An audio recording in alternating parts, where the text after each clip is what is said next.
Hello everyone, देखिए अब question number 10 करते हैं। देखो इसमें क्या कहता है, an alternating EMF of 110 volt and 100 hertz is applied to an inductor. Inductor का केस है, ऑफ इंडक्टेंस कितना है 50 हेनरी, यानी कि एल दिया हुआ है ये।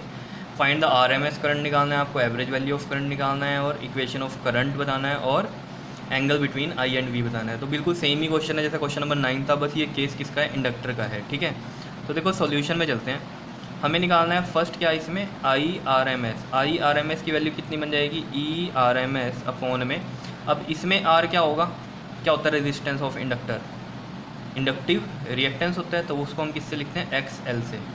अब देखो ई आर एम एस तो हमें पता है, यहाँ पर इसी को ले लेंगे 110 वोल्ट को ही हम ई आर एम एस मान लेंगे, लेकिन एक्सएल नहीं पता, तो एक्सएल निकालना पड़ेगा हमें। तो एक्सएल कैसे निकलेगा, एक्सएल का फॉर्मूला बताओ क्या होता है, 2 पाई एफ एल, एक्चुअली में ओमेगा एल होता है, ओमेगा को हम क्या लिख देते हैं, 2 पाई एफ। क्लियर है, तो बस यहाँ पर वैल्यूज़ पुट करते हैं। अब देखो ये आ जाएगा अगर 2 पाई एफ़ की वैल्यू कितनी है इसमें हमारे पास, देखो एफ़ है फ्रीक्वेंसी, हर्ट्स में होती है 100 है ये, एल है हमारे पास 50, तो ये कितना बन गया देखो 100 2 200 इंटू 50 10,000 आ जाएगा हमारे पास। ठीक है, समझ में आ रहा होगा किस तरीके से, और साथ में पाई भी है तो इसको पाई में ही रहने देंगे इनको। ठीक है, तो आई आर एम एस जो आएगा हमारे पास वो कितना आ जाएगा, ई आर एम एस कितना है हमारा 110 और एक्सएल कितना हो गया हमारे पास 10,000 पाई। क्लियर है, यहाँ से देखो एक ज़ीरो से ये ज़ीरो कैंसिल हो गई हमारे पास, और ये कितना बच गया हमारे पास 11 अपॉन में 1000 पाई।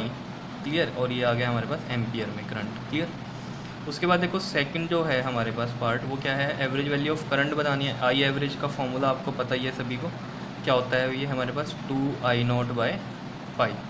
क्लियर है, तो अब हमें आई नोट की वैल्यू चाहिए इसमें। आई नोट की वैल्यू कैसे निकलेगी, देखो आई आर एम एस जो होती है उसकी वैल्यू होती है आपके पास आई नोट बाई √2, तो I naught is equal to में कितना आ जाएगा, ये I R M S into में √2। तो आई आर एम एस ऊपर से निकाल दी थी हमने 11 अपॉन में 1000 पाई, और इंटू में क्या है हमारे पास ये √2, ये आ गई आई नोट की वैल्यू। कितनी बात क्लियर है, ये यहाँ पर वैल्यू पुट करते हैं, तो 2 अपॉन में पाई, आई नोट की वैल्यू हो गई हमारे पास 11 अपॉन में 1000 पाई, और साथ में क्या है ये रूट में 2 है। क्लियर है इतनी बात या नहीं, बताओ ज़रा। ठीक है, तो इसको हम इस तरीके से लिख सकते हैं, अगर यहाँ पर आप ध्यान दो, आई एवरेज की जो वैल्यू आ जाएगी हमारे पास वो कितनी आ जाएगी, देखो यहाँ से 11 2 22 रूट में 2 अपॉन में 1000 पाई स्क्वेयर, ये आ गई हमारे पास आई एवरेज की वैल्यू। क्या इतनी बात क्लियर है या नहीं है, इसको इस तरीके से ही छोड़ दिया करो, पाई में सॉल्व करने की ज़रूरत नहीं तो बहुत लंबे क्वेश्चन जाएंगे ये। ठीक है, उसके बाद हम इसका थर्ड पार्ट करते हैं। थर्ड पार्ट में क्या, इक्वेशन ऑफ करंट। अब बताओ इंडक्टर के केस में क्या थी करंट की इक्वेशन, याद है कुछ या नहीं, ये होती है आपके पास आई इज इक्वल टू में I naught sine omega T minus में π/2। याद आया कुछ ये इक्वेशन इंडक्टर के केस में।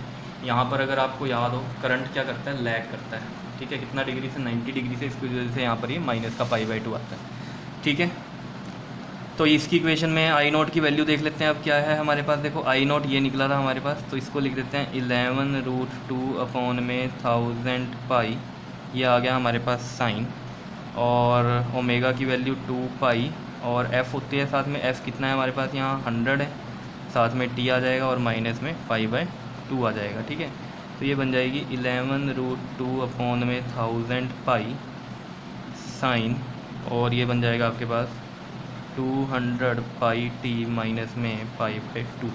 क्लियर है, ये आ गई आपके पास करंट की इक्वेशन। समझ में आ रही है बात या नहीं। ठीक है, और फिर ये फोर्थ पार्ट में अगर आपको याद है कुछ बोलता है क्या, angle between I and V. तो angle between I and V कितना है हमारे पास यहाँ π/2 होगा, अगर आपको फेज़र याद है इंडक्टर वाले केस में। ठीक है, तो करंट और वोल्टेज के बीच में कितना डिग्री एंगल होता है, 90, यानी कि फेज़ डिफरेंस क्या होता है इसमें, 90 का होता है, तो π/2 को हम 90 बोलते हैं। तो इतनी बात क्लियर है या नहीं है। ठीक है, तो ये क्वेश्चन आ गया होगा समझ में किस तरीके से करना है। ठीक है, सिंपल से क्वेश्चन है, बस ध्यान में रखना है कि कैसे करने हैं। क्लियर, ओके जी, थैंक यू।